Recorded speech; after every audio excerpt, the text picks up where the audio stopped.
Boa tarde a todos. Vamos dar início, então, à atividade agora na parte da tarde.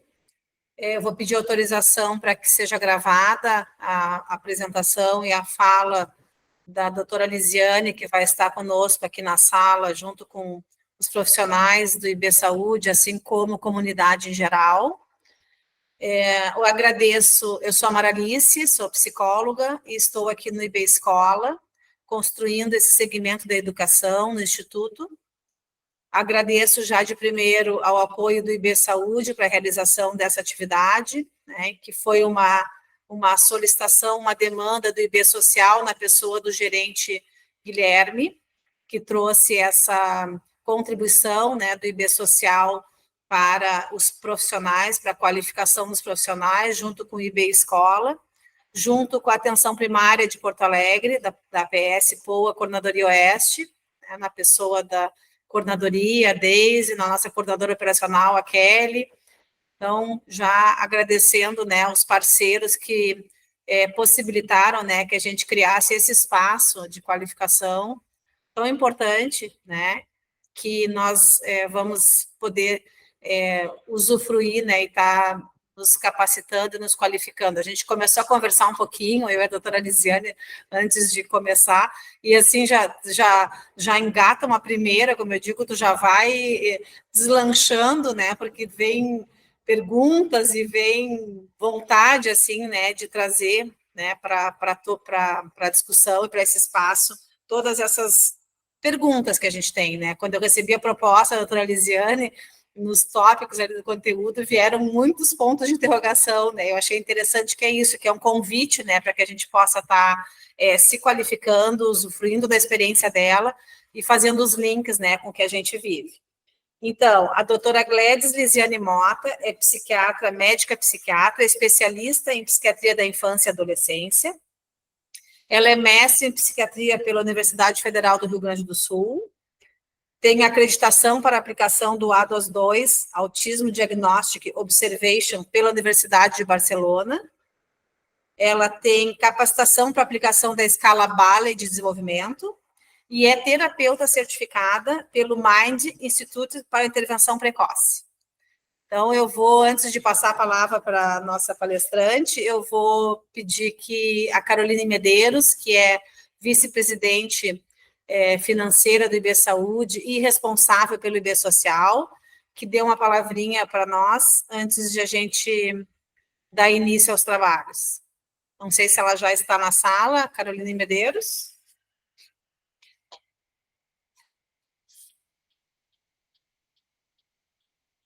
Deve estar entrando.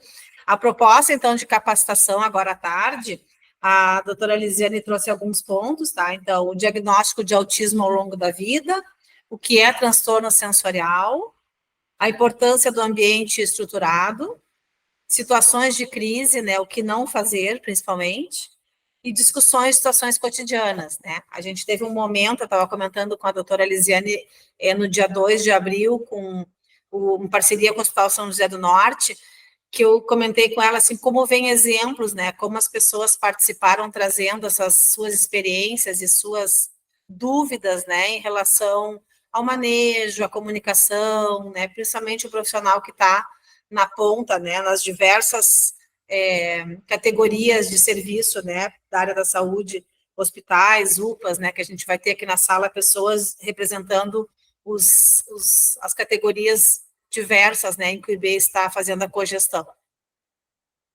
A Caroline conseguiu entrar?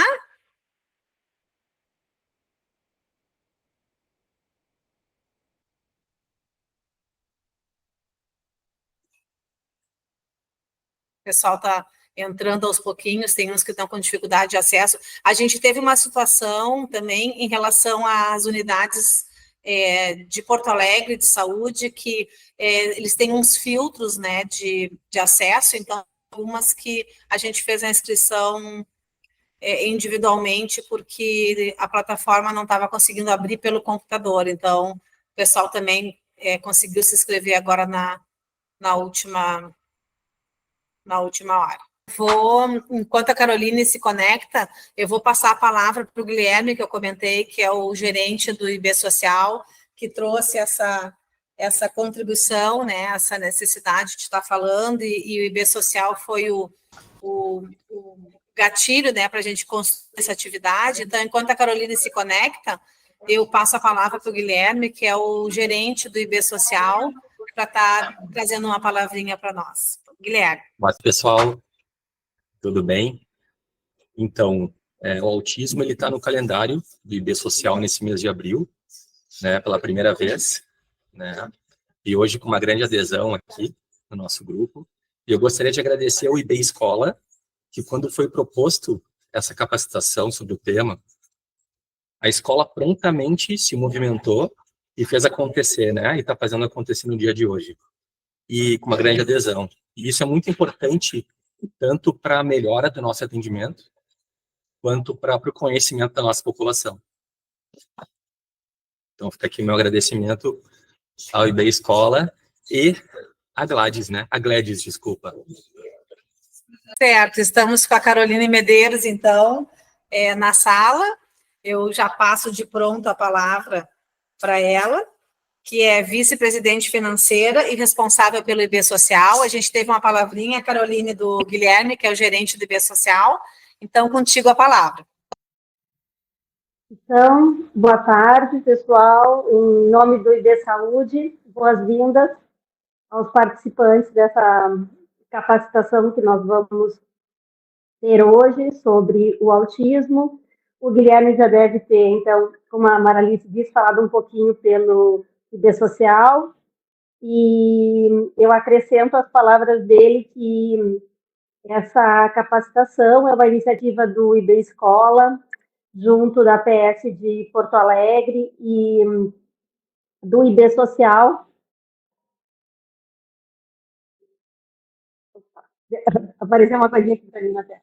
Então, nós em conjunto, então, para brindar esse abril azul e trazer para os nossos funcionários e público em geral um conteúdo que venha a agregar nos nossos atendimentos, um conteúdo que vai agregar no nosso dia a dia, no trato com os nossos pacientes, no trato com a família desses pacientes, para que nós consigamos desenvolver esse olhar mais sensível, também técnico, né, que é necessário nas nossas unidades. E acredito que, assim como nós tivemos lá em São José do Norte, se não me falha a memória que nós já tivemos, hoje vamos nos surpreender com esse assunto, que ele é um assunto que pipoca, né, no dia a dia, mas que nós temos sempre bastante a aprender, e aí a nossa palestrante vai nos trazer aspectos interessantes que talvez a gente não tenha parado ainda para pensar. Eu espero que esse curso essa capacitação possa ser muito útil para todos nós e que nós consigamos, nas nossas unidades, repassar para os nossos colegas o que nós vamos ouvir aqui e que nós possamos realmente ter condições de acolher os nossos pacientes, a família deles, que nós tenhamos a sensibilidade para identificá-los, que às vezes não vão estar identificados.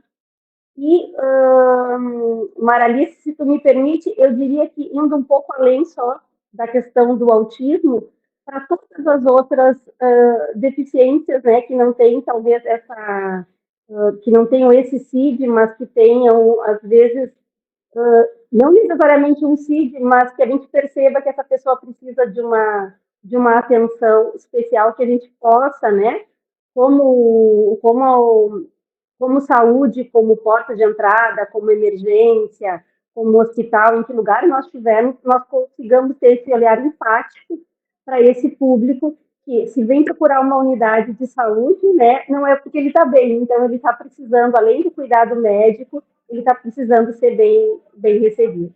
Tá? Mas eu não vou me delongar aqui, porque nós temos um conteúdo extenso pela frente. Novamente, agradeço a participação de vocês, a dedicação para estar nesse horário aqui, assistindo essa capacitação conosco. Tá bom? Obrigada. Obrigada, Caroline Medeiros. É bem isso, né? Agradecer a participação de todos, porque não, a gente poder estar se desenvolvendo, né, profissionalmente e pessoalmente, é um presente, é um investimento que eu digo que sempre vale muito a pena. Eu só quero combinar com a doutora Lisiane, se a gente, durante a apresentação, levantando a mão, as pessoas, a interação no chat, a gente pode acontecer paralelo ou ela prefere no final? Como vocês preferirem, gente. Por mim, não altera o meu fluxo de ideias, não tem problema. Certo. Então, o chat está disponível, pessoal, para quando quiserem escrever ou fazer algum questionamento. E também, quem quiser, mantenha os microfones fechados e quem quiser se manifestar, levanta a mão, que daí a gente vai acompanhando aqui e autorizando a interação. Então, com a palavra, doutora Lisiane, muito obrigada a todos. Boa tarde, pessoal. Queria agradecer muito o convite, né? Quando a Carolice entrou em contato comigo, é o tipo de atividade que eu gosto muito de participar, que a gente tem que falar disso, acho que a gente precisa fazer muita capacitação se a gente quer, de fato, falar de inclusão, né? Primeira coisa para a gente fazer inclusão é poder ter uma ideia do que estamos incluindo e de quem são, né, essas pessoas que precisam ser incluídas, e só a partir da gente ter um olhar muito sensível em relação a isso é que a gente vai conseguir poder fazer as modificações necessárias, digamos assim, para que essas pessoas sejam incluídas.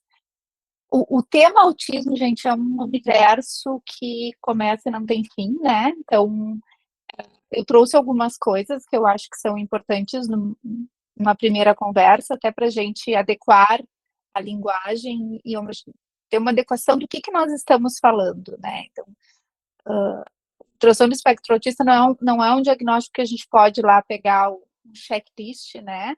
E colocar lá, não, que nem a depressão. Humor deprimido, né? Anedonia, né? Não dá. A gente precisa entender melhor o que é isso, como é que isso como é que aparece, quais são os prejuízos, e a palavra é muito prejuízo. E o que é mais difícil, o que tem um custo muito alto. A partir daí é que a gente começa a entender um pouquinho melhor o que é o autismo. Eu vou trazer algumas coisas bem de conceitos que eu acho que são importantes, e aí depois estou à disposição para que a gente converse dentro da vivência de vocês, porque eu acho que é isso que faz a diferença. Tentar colocar toda essa parte que é tão teórica, né, dentro do dia a dia da gente.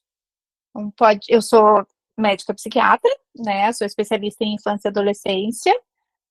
Ano que vem eu faço 20 anos de formada, apesar de eu parecer muito jovem, não sou mais tão jovem.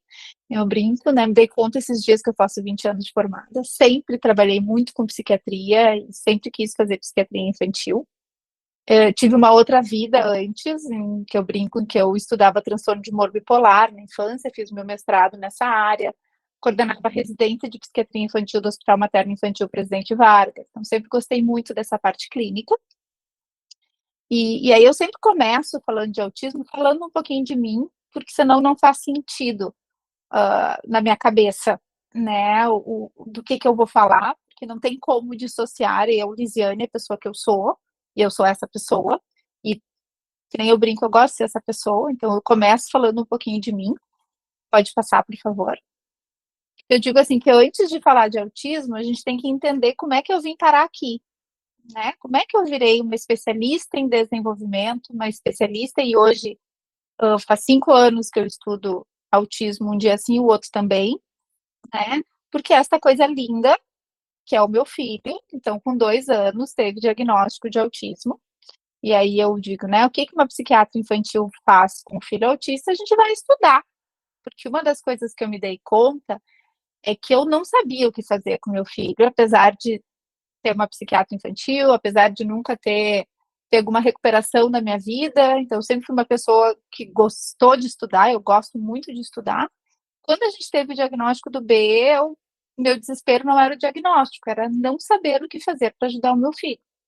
E aí, a partir daí, foi que eu comecei essa jornada, né, em relação ao estudo do desenvolvimento, E a partir daí também, gente, eu me dei conta de que a gente não sabe de desenvolvimento.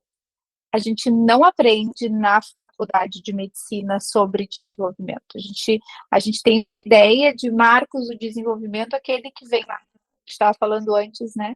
Na caderneta lá da criança, né? Tipo, idade que sentou, idade que segurou o pescocinho, idade que isso não é marcos do desenvolvimento. Assim, a gente tem muitas outras questões que são associadas a desenvolvimento que a gente não aprende nas faculdades, que a gente não aprende. Eu brinco que a gente aprende quando a gente tem um filho autista, que aí a gente vai estudar desenvolvimento de verdade. A ideia é falar um pouquinho sobre isso, né, para a gente conceitualizar do que a gente está falando e até entender dificuldades que vão surgindo ao longo da trajetória, ao longo do ciclo da vida, quando a gente fala em autismo. Pode passar. O autismo ele é um transtorno do desenvolvimento. E aí, cara pálida, o que isso quer dizer? Né? Quer dizer que ao longo da vida eu vou ter manifestações. A gente está falando de cérebro, a gente está falando de um cérebro atípico, a gente está falando de um desenvolvimento alterado desde sempre. Ninguém vira autista de uma hora para outra. Né? Isso é uma questão importante. Até porque depois da pandemia, teve um boom de autismo. A pandemia foi responsável pelo aumento da prevalência de autismo. Não, gente, a gente tem um aumento de prevalência porque a gente aprendeu a fazer diagnóstico. Né? No início sobrou para o DSM-5, que tinha ampliado um pouco os critérios diagnósticos, mas depois os estudos foram mostrando que não é isso, inclusive se perde alguns diagnósticos em relação ao DSM-4. A verdade é que a gente, né, teve uns anos atrás que foi o boom do TDAH, que tem momentos em que parece que a gente aprende a fazer um diagnóstico, e aí, com toda essa questão de saúde pública e da dificuldade que é em saúde pública oferecer um tratamento adequado, isso vai trazendo prejuízos, e aí isso vai aparecendo de uma maneira muito maior. Essas crianças e esses adultos, eles iam parar em outros diagnósticos, que é muito comum ainda hoje. Né? Os adultos, principalmente os adultos nível 1 de suporte, eles chegam para a gente tendo recebido muitos diagnósticos ao longo da vida, porque vão ser diagnósticos mais sutis, mais difíceis de serem feitos. Então, aquele autista que chega, né, fazendo um clappingzinho, andando na ponta do pé, não precisa de mim. O problema são aqueles sinais mais sutis que a gente tem que ir percebendo como prejuízo. Então, a ideia de ser um transtorno do neurodesenvolvimento é porque eu preciso fazer uma entrevista que cumpra o neurodesenvolvimento. Eu preciso saber daquela pessoa desde lá, que bebê ele era. Então, muitas vezes a gente vai ter a descrição de um bebê mais irritado, de um bebê que chorava muito, de um bebê que dormia muito mal, né? No autismo clássico, a gente vai ter aquela descrição, né, do bebê que olhava menos, interagia menos, e aí eu brinco, gente, uma coisa que eu queria muito que vocês saíssem daqui é que a mãe sempre sabe.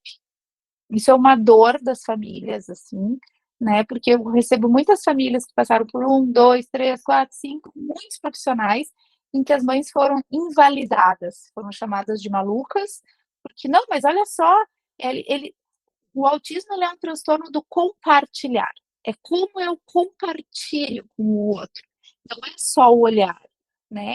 É essa troca genuína, que a gente está aqui, a gente entrou nós as duas, aí a gente estava conversando, aí uma já puxou um assunto, aí outra já faz um comentário, aí a gente já lembra de um negócio. Isso é compartilhar. A gente quer compartilhar. Então, a gente vai estar engajando dentro de uma troca comunicativa uma outra fala para que essa conversa continue. Isso é desenvolvimento típico. A gente gosta de conversar. É o famoso tomar chimarrão, né? Que um paciente adulto meu disse assim, me explica por que essa coisa de tomar chimarrão? Mas não é isso, jogar a conversa fora. Não faz sentido. A gente conversa se a gente tem algo a dizer. Então, dentro dessa premissa, dessa ideia, a gente vai ter que olhar desde o bebezinho, que não vai compartilhar tanto, e a mãe sente isso, ela não sabe direito o que é, mas ela sente, não é incomum as mães chegarem pra gente dizendo que tem a sensação de que o filho não gosta dela, né? Eu acho que ele não gosta de mim. porque a mãe sabe, sente que tem alguma coisa alterada. E aí, à medida que esse bebezinho ele vai crescendo, a gente vai começar a ver os prejuízos desse não compartilhar. Então, o não compartilhar vai aparecer em várias áreas do desenvolvimento, mas desde sempre as mães sabem. Então, quando uma mãe chega dizendo que tem alguma coisa errada, gente, escutem, acolham, né? Porque é difícil uma mãe querer, né? Eu brinco assim, gente, meu sonho sempre foi ter um filho para dizer que ele era autista, né? Quando a gente fez o Bernardo, as pessoas diziam, mas tu tem certeza? Não, não. Meu sonho sempre foi ter um filho para dizer que ele era autista. Né? Então, quando a gente chega com essa demanda de que algo ali não está bem, é porque, de fato, a mãe sente que tem algo ali que não está bem. Pode passar. Então, a gente vai ter, isso é muito importante quando a gente fala em neurodesenvolvimento, porque a gente vai ter um cérebro que vai ter outro tipo de comunicação, e isso traz muito a necessidade da gente pensar e fazer diagnóstico precoce, porque aí a gente vai estar falando de fato, poder intervir e mudar a vida dessas pessoas, dessas crianças. Pode passar. Porque a gente está falando aí, quando a gente faz diagnóstico precoce, de neuroplasticidade. A gente tem neuroplasticidade durante a vida toda, graças a Deus, senão eu não estava aqui falando com vocês, né? Porque eu tive um AVC 1 ano e meio atrás, então se eu não tivesse neuroplasticidade, eu não estava aqui conversando com vocês. Mas como a gente tem neuroplasticidade ao longo da vida, a gente refaz esses caminhos. Só que os primeiros anos da vida é onde a gente tem o pico de neuroplasticidade. Então, é um momento em que o estímulo pode ajudar eu a ficar. Se eu tiver nessa fase um estímulo adequado, eu vou usar essa neuroplasticidade para fazer novas conexões. Então, a gente não muda o que existe, a gente refaz e a gente faz novas conexões, né? Então, a gente tem neurônios imaturos que vão aumentando de complexidade as relações, né? A partir da estimulação e dos dendritos, que é quem vai fazendo essa conexão no cérebro. Hoje a gente sabe que o autismo está muito relacionado a como o cérebro se conecta, muito mais do que com estruturas. A gente sabe que tem muitas estruturas envolvidas, mas é essa questão de conexão que parece estar mais, hoje se acredita que esteja mais relacionada com o transtorno do espectro autista.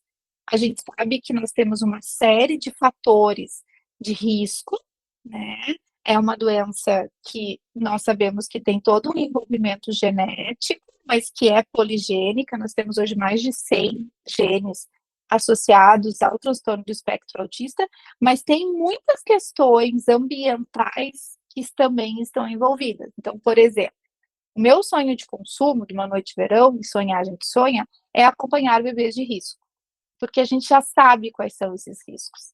A gente sabe, por exemplo, que um bebê prematuro tem muito mais chance de ter transtorno do desenvolvimento, que bebês que têm eventos neonatais, então aquele bebê que precisou de algum tipo de suporte no parto, né? Mães que tiveram gestacional, que tiveram alguma alteração placentária, tudo isso a gente já sabe que está associado ao autismo, né? E o meu sonho de consumo de uma noite de verão é que a gente possa olhar para estes bebês diferente, que esses bebês sejam acompanhados dentro do processo de puericultura de uma forma diferente. Pode passar.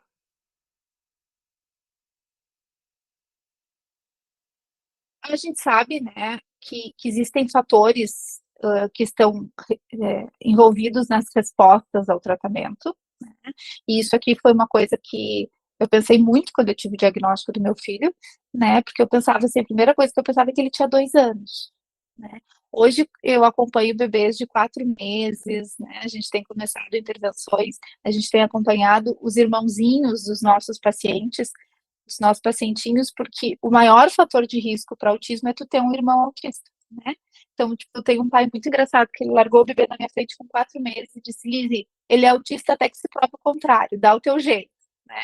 Porque é isso, a gente sabe do risco, dado intervenções com treino parental muito precocemente, e a coisa mais linda do mundo, né? Então, a gente sabe que a idade é um fator muito determinante, gente. A gente não pode perder tempo. É uma idade que não volta. a intensidade das intervenções. Então, todos os estudos mostram que a gente precisa de intensidade para mudar aquele neurônio lá, né? Porque intensidade é um estímulo adequado quando a gente fala em neuroplasticidade. Vamos pensar num cérebro como uma massinha de modelar, né? É diferente se eu amasso um pouquinho, se eu amasso dentro de uma mais, né? Aquela massinha de modelar. Também tem um ponto lá que eu amasso que pode dar problema, mas existe ali uma quantidade de estímulo que a gente sabe que é importante, né? A formação dos profissionais, e aqui a gente tem um ponto muito grave e importante, e é por isso que nós estamos aqui, né? Porque, infelizmente, a gente tem uma carência muito grande de profissionais, mesmo, gente, quando a gente fala de rede privada, tá? Quem dirá quando a gente fala de sistema público de saúde, são formações muito caras, né? Que tem um custo muito alto, e que demandam muito investimento, muito tempo. Então, infelizmente, aqui é uma coisa, eu atendo gente do Brasil inteiro, fora do Brasil, e assim, aqui é uma coisa que a gente tranca muito, e por isso, quando me convidam para falar, eu digo, eu vou, né? Eu vou porque a gente precisa muito pensar em qualificação profissional.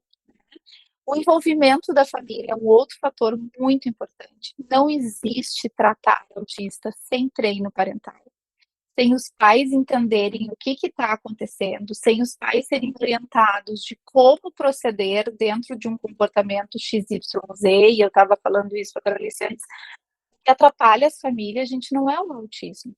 São os transtornos de comportamento que vêm associado ao autismo por não se ter o tratamento adequado.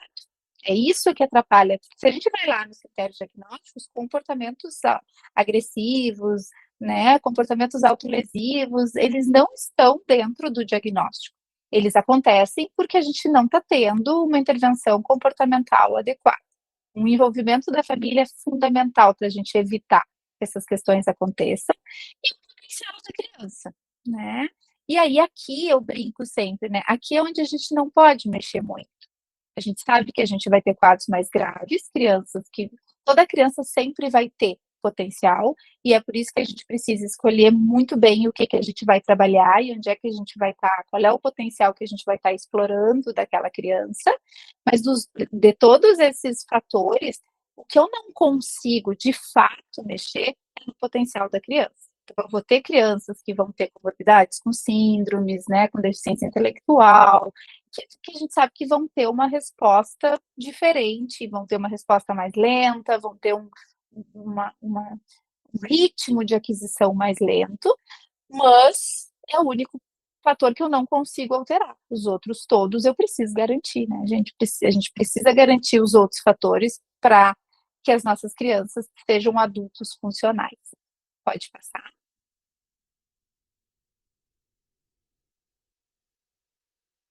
Eu gosto muito dessa descrição do Kanner. Kanner foi o primeiro a descrever o autismo, e para mim ela é a descrição mais perfeita quando a gente pensa em entender o autismo, né? Sair dessa ideia assim, de só um critério de entender. Porque ele descreveu em 1943, e olha que genial que era esse cara, né? 11 crianças que vieram ao mundo sem a predisposição de ser social, com resistência à mudança e insistência à mesmice. Para mim, é a descrição mais que existe, porque a gente tem que entender que é isso, eu digo para os pais, assim, aquele programa bom de como é que eu me relaciono, de como é que eu converso, de como é que eu faço essas trocas, não veio de fábrica. Mas, quando a gente faz intervenção precoce, a gente instala programas piratas que vão funcionar muito bem. Olha, garanto para vocês que a gente tem aí uns programas made in China que funcionam, que é um espetáculo.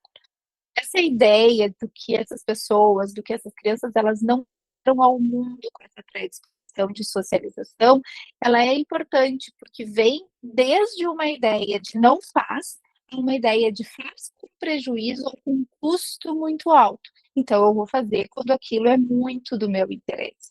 Eu não vou, né? Se a gente está de dieta, a gente não gasta as nossas calorias com doce ruim, a gente gasta com doce bom. Então, para que eu vou conversar sobre algo que não é do meu interesse? Então, é aquela criança que fala horas de planetas, mas não te conta o que aconteceu na escola, ou não fala de qualquer outra coisa que não seja do interesse dela. Mas se tu entrar no assunto planeta, vai discursar dentro de um monólogo, não de uma troca comunicativa, porque aquele assunto para ela não é, né? Outros assuntos não são do interesse dela. O que caracteriza o autismo, né? A palavra prejuízo. E aí a gente vai ter prejuízo em duas grandes áreas, né, que é a comunicação social, então a gente fala de comunicação e de socialização, né, e os padrões restritivos e repetitivos de comportamento, que é aquela resistência, né, e insistência mesmice que eu acho perfeitas. Gente, autismo não é um transtorno de fala, essa é outra coisa, um transtorno de comunicação. Tem muito autista que fala e fala pra caramba. Mas fala até na ONU, né? Tem a famosa Greta lá que falou, né, sobre o clima na ONU, falou sobre a área de hiperfoco dela. Mas eu aposto que se a gente sentar para fazer uma troca comunicativa com ela sobre qualquer outro assunto, não vai rolar. Né? Então, o autismo ele é um transtorno de comunicação. Como é que eu construo a minha comunicação? A gente vem desde o bebê, que não vai apontar, que não vai compartilhar interesses, né? A gente pode ter bebês, uma das primeiras coisas é a troca do balbucio, um dos primeiros sinais. Então, aquele bebê que não faz conversinha, né, que os bebês fazem, né, o nenenês, assim, eles não vai fazer conversinha, a gente já vai ter prejuízo aí, isso a gente vê 4, 5 meses de idade, a gente vê esse prejuízo na troca comunicativa, aquela criança que não vai desenvolver a comunicação não verbal, então que ela não vai apontar, ela vai pegar da mão da mãe e do pai e levar até aquilo que é do interesse dela, né? Mas ela não vai triangular o olhar, então ela não vai olhar para o objeto de interesse e olhar de volta para a mãe para sinalizar aquilo que ela quer, e tudo isso é comunicação não verbal. Quando é que essas crianças chegam para a gente? Quando elas não falam. Porque aí é o primeiro sinal de tem alguma coisa errada, né? Mas quando a criança não fala, ela já está a léguas de atraso, porque provavelmente ela não desenvolveu toda uma comunicação não verbal. Aí vem pra gente uma criança com 2 aninhos, né? Em geral é a idade que mais a gente encontra as famílias buscando, que não fala. E com 2 aninhos eu espero que as crianças já falem frases simples, do tipo eu quero água, né? Me dá água, mais alguma coisa. E essa criança vai chegar pra gente com atrasos já muito importantes em relação à comunicação. E em relação à socialização, porque essas duas coisas elas andam muito juntas. Mas às vezes é aquela criança que ela não inicia a socialização, né? Ela chega num lugar e ela fica observando, e muitas vezes ela é chamada de tímida, né? Porque ela fica observando, uma vez uma criança buscando ela vai, mas várias vezes ela não consegue se manter, porque aí entra um interesse, e aí entra uma necessidade de fazer as coisas do jeitinho dela, dentro daquele padrão estabelecido. E aí a outra criança, né, duas crianças brincando, elas vão construindo a brincadeira. Muitas vezes essas crianças têm um prejuízo no iniciar e depois não conseguem se manter dentro dessa relação social.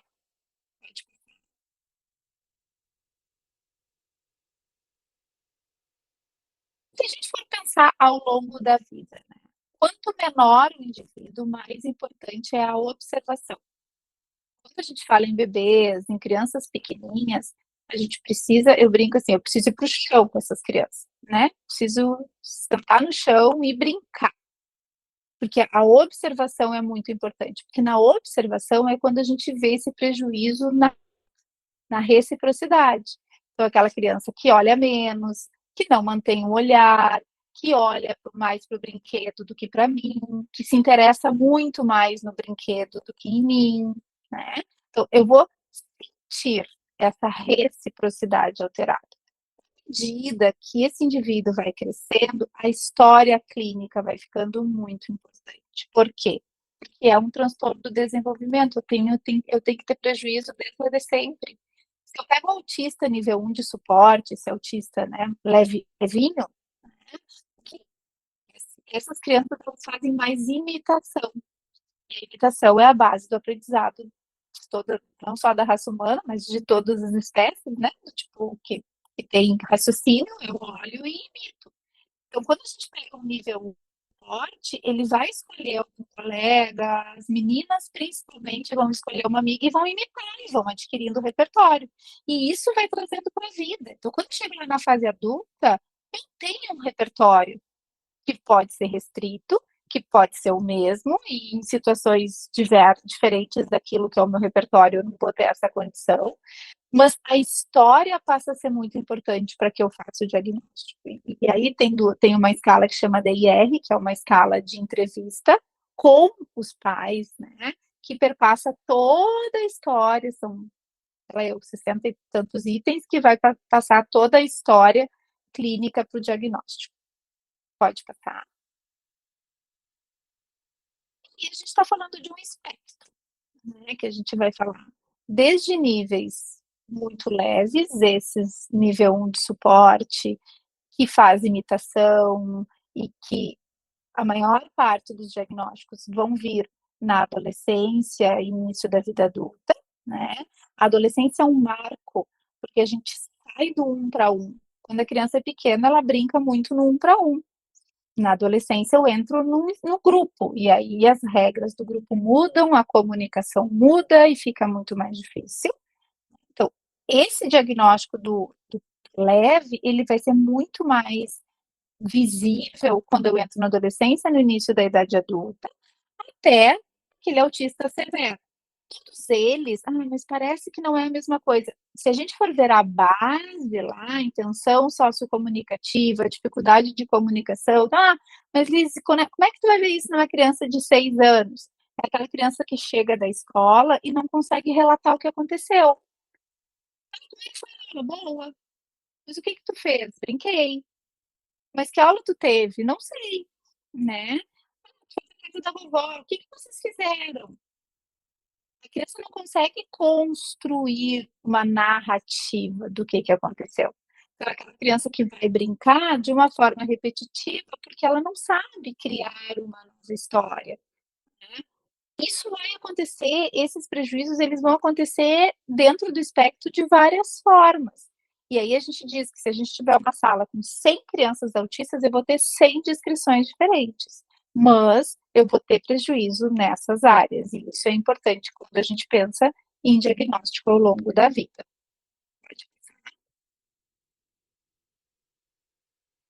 Então, por que a gente fala, né, de desenvolvimento? Porque a gente tem, pode passar, um cérebro atípico, gente. E aí eu não vou ter só essas áreas envolvidas. E isso aqui é bem importante, porque é uma mudança de cultura. Pode passar o próximo, por favor. Eu vou ter prejuízo em diversas áreas. Eu, a gente tem essas questões de conexões que vão nos trazer prejuízos de várias formas, de várias espécies. Então, eu vou ter prejuízos de sono, eu vou ter prejuízos, né, de prevalência muito maior de epilepsia, de dificuldades visuais, de dificuldades auditivas. Então, a avaliação com otorrino, por exemplo, é algo que é mandatória, a avaliação com oftalmo é algo que é mandatória quando a gente fala em atraso do desenvolvimento, né? Eu vou ter muito mais transtornos de sono, e isso é uma outra coisa que é fundamental, pode passar.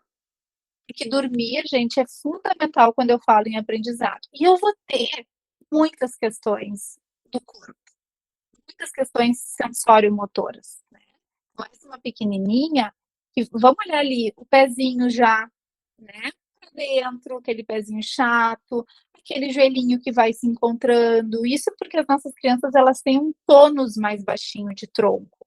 E elas vão ajustando essa postura. Isso aqui, depois dessa criança chega lá na idade escolar e ela tem que passar uma tarde sentadinha e organizar o seu bracinho, estabilizar o seu ombrinho para poder escrever, ela não dá conta. E aí ela começa a ter comportamentos disruptivos, ela começa a caminhar pela sala, ela começa a ficar cada vez mais irritada porque o corpinho dela não está dando conta daquela demanda, porque isso não foi visto lá no início, quando a gente faz o diagnóstico. Isso é uma coisa que a gente tem estudado muito e discutido muito, porque a base do desenvolvimento, ela é sensório-motora. Só que isso não impacta tanto agora, isso vai impactar lá na frente. Então, é aquela criança que os pais dizem, mas ela sobe, mas ela pula. Sim, ela faz tudo isso. mas às custas de uma compensação em que vai ter um momento em que ela não vai dar conta de fazer. Pode passar. E aí eu queria falar um pouquinho disso aqui, tá? Que é o que a gente fala de transtorno sensorial. E isso aqui é algo que vocês com certeza vivem muito, que é a tal das crises. E existe uma crise que é muito sensorial. Primeira coisa que mentiram para vocês, a gente não tem só 5 sentidos, tá? Se a gente vai falar em integração sensorial, a gente tem 8. A gente tem um sistema de integração sensorial que vai juntar esses 8 sentidos. Então, além do tato, do olfato, do paladar, de tudo isso, a gente tem um sistema vestibular que está muito associado ao ouvido médio. A gente tem uma propriocepção, que é como é que eu sinto o meu corpo, e a gente tem uma interocepção, que é todo o movimento dos meus órgãos internos. Tudo isso, gente, se une para levar informações para o meu cérebro. Então, por exemplo, uma criança que está em sala de aula, com todos os estímulos visuais, com todos os barulhos, com a professora falando, com os colegas falando, ela já está assim, ó, o copinho dela vai enchendo, né? Até que a gente, em vários momentos, tem o que a gente chama de uma crise sensorial, que é quando o sistema não dá conta desses estímulos todos. E isso é importante quando a gente tem lá que fazer um manejo, né, de uma crise, por exemplo. Que aí todo mundo vai falar, que aí todo mundo vai, né? E que aí o pobrezinho do ser humano ali, que já está com o seu copinho lotado, não dá conta disso. Pode passar. Então, eu já falei um pouquinho disso, pode passar em função, né, do horário. A gente sabe que a gente tem 3 níveis de suporte, né? Que é um menor suporte, o nível 2 e o nível 3, que é aquele que precisa de um maior suporte. E aí, gente, aqui tem uma outra coisa que é importante. Isso não é estanque, tá? Não existe assim, eu sou nível 2, eu sou nível 2 para sempre, eu sou nível 1, eu sou nível 1 para sempre. Vai depender de uma série de fatores. Mesmo uma criança grave, um nível 3 de suporte, ela pode funcionar como um nível 2 de suporte, dependendo de quais as intervenções que vão ser feitas, como vão ser feitas, quais são as escolhas que a gente está falando. Porque o que determina esse nível de suporte é a autonomia. Então, por exemplo, a primeira coisa é a gente estabelecer algum tipo de comunicação, e a gente tem usado comunicação alternativa cada vez mais cedo, com respostas sensacionais. As crianças pegam aquele tablet e montam frases, assim. Eu tenho criança de 3, 4 aninhos montando frases no tablet. E começaram muito cedo a serem ensinadas a se comunicar por um mecanismo de alto, né, de maior complexidade ali, que é uma CA, uma comunicação alternativa, né, aumentativa, porque a gente precisa dar para esse indivíduo algum tipo de comunicação. A maior parte dos comportamentos disruptivos que a gente tem são porque as crianças não sabem se comunicar, não conseguem comunicar. Pensa que desesperador que é tu não ser entendido, tu não conseguir dizer o que tu precisa, o que tu quer, o que tu quer. Pode passar. E aí, de novo, né, gente, assim, meu filho seria um autista muito grave. Hoje eu tenho a clara percepção disso, né? Na época me disseram que ele era um autista leve e que bom que eu acreditei, né, naqueles cabelos, mas assim, não sabia o que fazer mesmo, então, mas pro B falar, a gente fez fono 5 vezes por semana por 4 meses dentro de um método específico chamado PROMPT, porque o B tinha um transtorno motor de fala. B é uma criança que era muito rígida, então era certo que ele ia ter um baita transtorno de comportamento. Meu filhinho, que hoje é um nível 1, né, que vai para a escola, que não tem monitor para ele, né, que tem pouquíssimos ajustes que são necessários, ele seria uma criança muito grave. Então, ele era um nível 3, 2 para 3, e hoje é um nível 1, graças a toda uma intervenção que foi feita. Então, isso não é sentença. Quando a gente fala em nível de suporte, isso não é sentença. Quer falar, Júlia? Não? Não? Pode passar. Então, isso tudo que a gente está falando é muito importante, lembrando que a gente tem aquele cérebro que pode ser estimulado, que quanto antes ele for estimulado, melhor. Pode passar? Acho que voltou.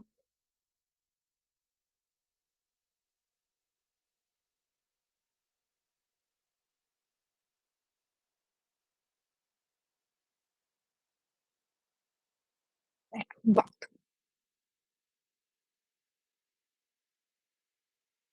Então, pode voltar, acho que só mais um. Não, próximo. Tá. Então, gente, assim, o que que a gente não faz? Né? Acho que aqui deu inverter os slides, mas tudo bem, vamos lá. O que que a gente não faz, né, quando a gente tem aí situações de crise, tá? A primeira coisa que a gente precisa é pensar num ambiente estruturado. O que que é um ambiente estruturado? É um ambiente previsível.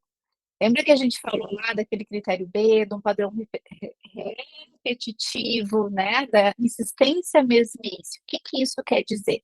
Quer dizer que eu preciso de uma previsibilidade do que vai acontecer comigo, né? Onde é que eu estou indo? O que que eu vou fazer? Quem vai me receber? Né? Então, se a gente consegue manter as pessoas, manter horários, manter rotinas, isso dá para a pessoa muita previsibilidade do que vai acontecer. Então, por exemplo, uma das coisas que a gente faz é quando as crianças vêm de fora para avaliação, ou quando é a primeira vez que as crianças vêm, a gente tem uma historinha social com fotos do ambiente onde ela vai ser atendida, das pessoas que vão atender ela. E só isso, gente, facilita muito, porque dá para a criança uma ideia de que ela sabe onde ela está indo. Isso chama previsibilidade. A gente usar muita estratégia visual, né? O autista ele é muito visual, então a gente poder usar estratégias visuais e historinhas sociais é uma excelente forma da gente mostrar o que vai acontecer. Então, por exemplo, a dentista que trabalha com a gente fez uma pranchinha, porque um belo dia eu fui no dentista e me dei conta de que a gente não sabe o que vai entrar na boca da gente, né? Quando você está lá, tu não tem ideia do que vai entrar na tua boca. Esse cara pensa que é um autista esse negócio assim, que tu não sabe. Aí a gente fez uma pranchinha onde a dentista vai colocando tudo que vai acontecendo. E à medida que ela vai fazendo, ele vai tirando aqueles com velcro, sabe? Então vai tirando ali o que já aconteceu e ele sabe o que vem depois. Porque tem uma outra coisa, essa ideia de temporalidade eles não têm. O só um pouquinho já vai terminar. O meu já vai é diferente do teu já vai, né? Então, o que é esse já vai terminar? Quando eu dou essa previsibilidade do que vai acontecer, eu vou mostrar, ó, faltam 3 coisas e acabou. Faltam 2 coisas e acabou. Só isso facilita muito a vida da criança. Da mesma forma, a gente usa timer para algumas coisas. Eu preciso, vou fazer o cheirinho lá, o famoso cheirinho lá, né? O nebulizador, que vão ter crianças que vão ter super dificuldade com as questões sensoriais, porque é barulhento, porque tem timer, e tem um timer super bonitinho, um aplicativo que é um ratinho, assim, que ele tem que chegar no queijo. Se eu coloco o timer e ensino para a criança que aquele ratinho, quando o ratinho chegar no queijo, acabou, eu sei o que é o só um pouquinho, ó. Porque tá ali o só um pouquinho, isso é visual, isso me dá uma ideia de previsibilidade. Então, são coisas muito fáceis que a gente fala que é mexer nos antecedentes. Né? A gente está mexendo em antecedentes para prevenir as crises. Em situações de crise, gente, a gente sempre tem um antecedente para a crise, tá? Pode passar. Nem sempre a gente consegue identificar qual é esse antecedente. É importante, mesmo depois da crise, a gente tentar identificar qual foi o antecedente para que a gente consiga evitar que aconteça de novo, né? Quando a gente fala em comportamento, eu disse para a Carolina, é impossível falar de comportamento em, sei lá, menos de 5 horas, 6 horas. Porque quando a gente vai falar de comportamento, a gente tem que falar de aba, que é a análise do comportamento. E a gente tem que aprender a fazer análise do comportamento. A gente tem que entender que existe um antecedente, um comportamento e uma consequência. Né? Então, a gente pode mexer muito no comportamento, no antecedente, para evitar esses comportamentos, e existem maneiras de manejar esse comportamento, mas que vai depender de uma série de fatores. Então, o que eu disse que a gente podia trazer hoje era o que não fazer. Né? O que eu não posso fazer de jeito nenhum? Então, tem algumas coisas aqui que são básicas, do tipo, vamos pensar que o autismo é difícil para mim a socialização. Eu estou em crise e tem 10 pessoas na minha volta. Todas falando ao mesmo tempo. Todas tentando me acalmar.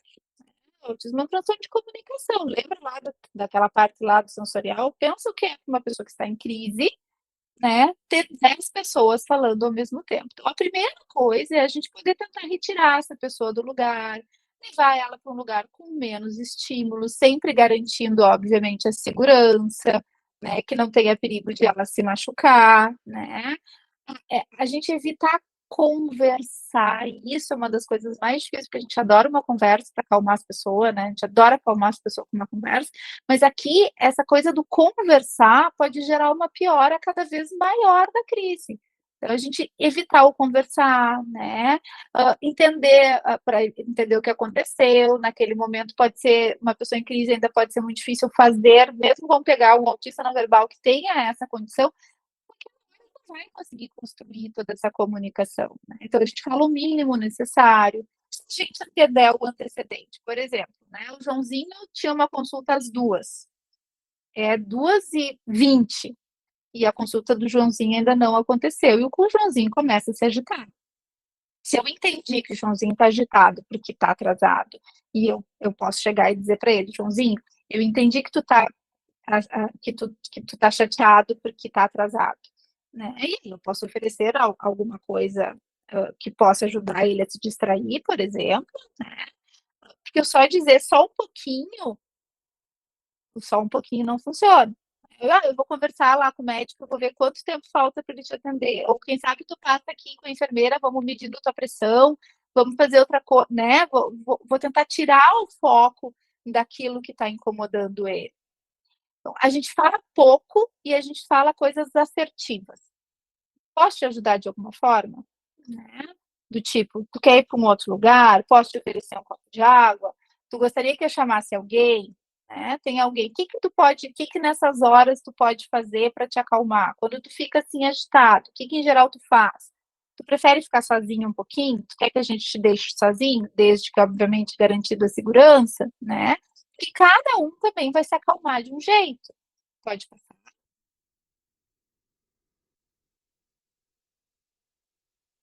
Realmente, gente, boa parte das vezes, o melhor a fazer é não fazer nada, né? É estar ali e saber que essas pessoas, principalmente os adultos, eles vão ter estratégias de regulação. A gente criar estratégias de regulação ao longo das terapias é fundamental, né? Então, o meu filho, por exemplo, se regula lendo, né? Então, ele diz bonitinho, porque tinha umas pessoas aqui, e ele chegou no momento em que o copinho dele encheu e ele disse, mamãe, eu posso ir para o meu quarto ler um pouquinho? Porque ele sabia que, socialmente falando, o comportamento esperado era que ele ficasse com as pessoas, né?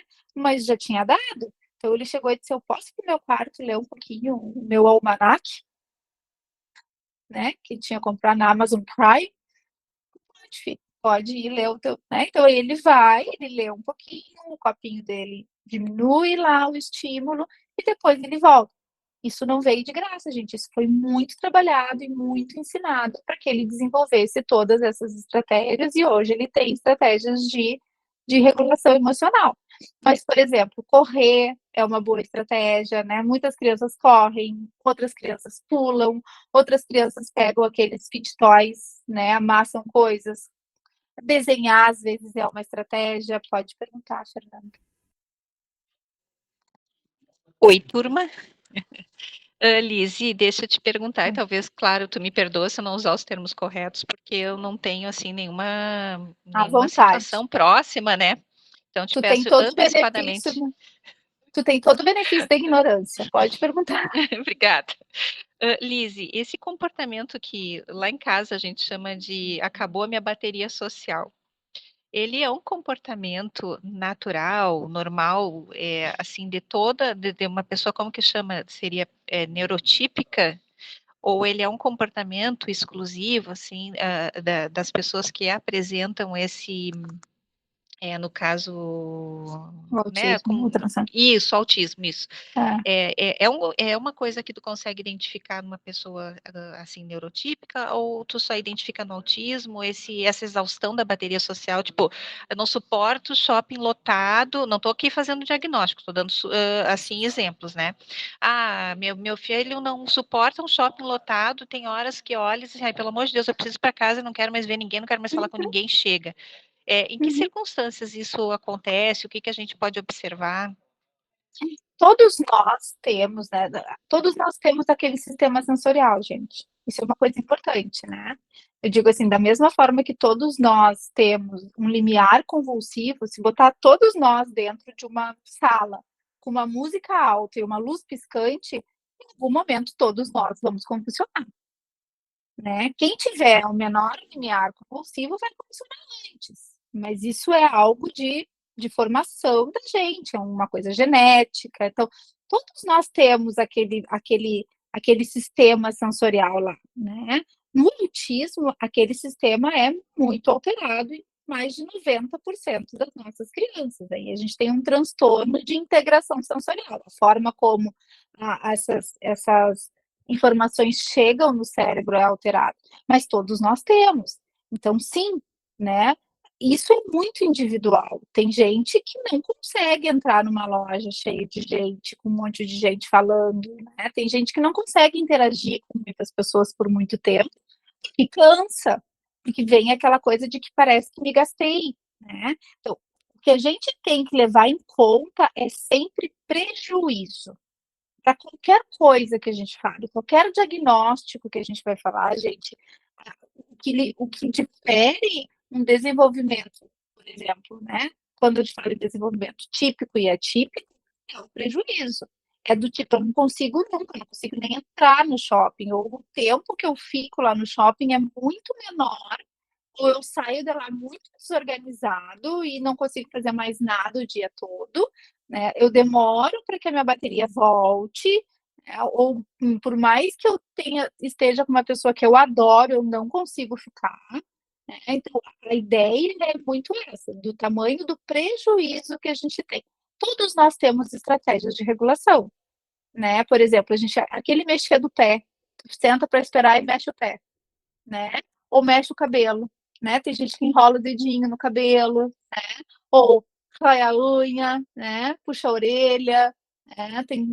O meu marido mexe na costeleta, que ele fica assim, né? Eu digo assim, eu digo, não foi autista por detalhe, né? Então, todos nós temos estratégias de regulação. A questão é como eu vou usar isso, onde eu vou usar isso e qual vai ser a minha real necessidade para usar isso. Vocês estão me ouvindo? Que caiu meus fones aqui. Então, tá. Respondi? Cadê a Fernanda? Respondi, Fernanda. Acho que não estou te ouvindo. Respondeu sim, Lise. Muito obrigada. Tá, de nada. Bem legal. Continuando. Podemos continuar? Tá. Pode passar. Então, gente, apesar do CID, né, eu fiquei pensando como é que eu poderia encerrar esta apresentação e não achei como, porque tinha muita coisa que eu queria dizer, que eu podia dizer, né? Mas, assim, apesar do CID, do autismo ter um CID, eu tenho uma certa dificuldade de dizer que o autismo é um jeito de funcionar e eu acho isso uma tremenda sacanagem, inclusive. Porque eu vejo o meu filho, que hoje é super funcional, né?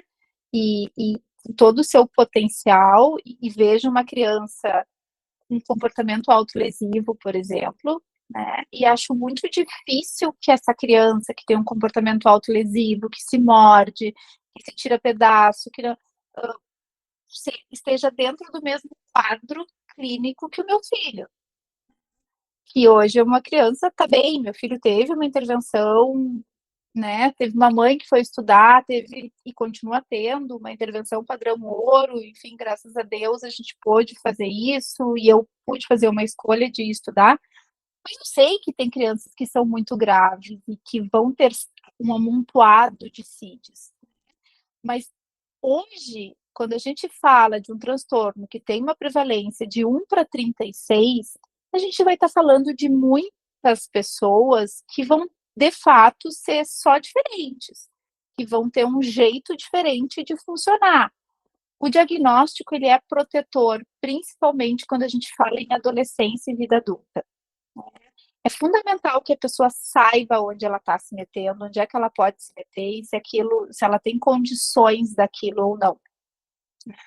Apesar do CID, hoje a maior parte, né, 70% dos autistas são autistas nível 1 de suporte, né, dos autistas, principalmente os adultos, né, 70, 60, e os dados na literatura são um pouco conflitantes, assim, mas a ideia que se tem é que a gente tem muito mais autistas com um nível mais baixo de suporte, né, e essas são pessoas, gente, que estão no mercado de trabalho, estão casadas, né?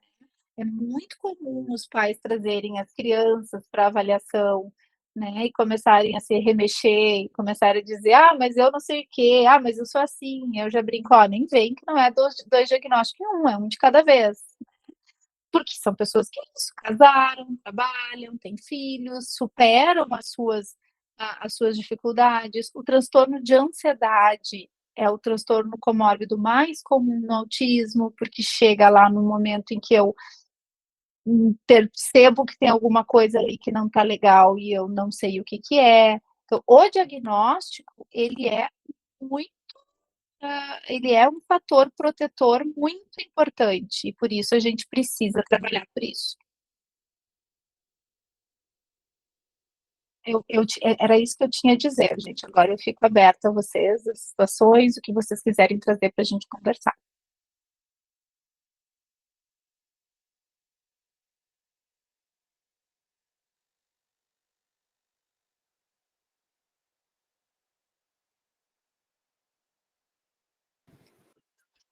Eu vou dar uma olhadinha no chat aqui, Lisiane, se tem alguma pergunta.